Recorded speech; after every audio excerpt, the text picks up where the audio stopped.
ஈரோடு மத்திய பேருந்து நிலையத்திலிருந்து சிற்றுன்று பேருந்துகள் மாநகர பகுதிக்கு உட்பட்ட பகுதியில் பொதுமக்களின் வசதிக்காக பேருந்துகள் இயக்கப்படுகின்றன. இந்நிலையில் ஈரோடு பேருந்து நிலையத்திலிருந்து மேலக்கவுண்டபாளையத்துக்கு இயக்கப்பட்ட சிற்றுன்று பேருந்து ஒன்றில் பயணி ஒருவர் ஏறியுள்ளார். அப்போது ரயில் நிலையம் வரை செல்ல பயணச்சீட்டு கேட்டுள்ளார். அப்போது 10 ரூபாய் பயண கட்டணமாக பெற்றுக்கொண்டு 2 ரூபாய் மதிப்புள்ள டிக்கெட் வழங்கியுள்ளனர்.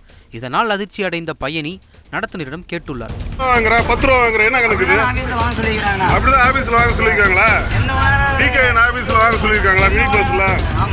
சரி, ரைட், ஓகே, பாத்துக்கலாம். இருப்பினும் முறையாக பதில் வழங்காததால் தனது மொபைலில் வீடியோவாக பதிவு செய்து சமூக வலைதளங்களில் புகார் தெரிவித்தார். இந்நிலையில் இது குறித்த வீடியோ சமூக வலைதளங்களில் வைரலாக பரவி வருகிறது. 2 ரூபா டிக்கெட் கொடுத்துட்டு 10 ரூபா வாங்குறீங்க. எந்த ஸ்டாப்ல ஏறினாலும் கேட்டா ஓனருங்கிறீங்க. செய்திகளை உடனுக்குடன் தெரிந்து கொள்ள உடனே சப்ஸ்கிரைப் பண்ணுங்க.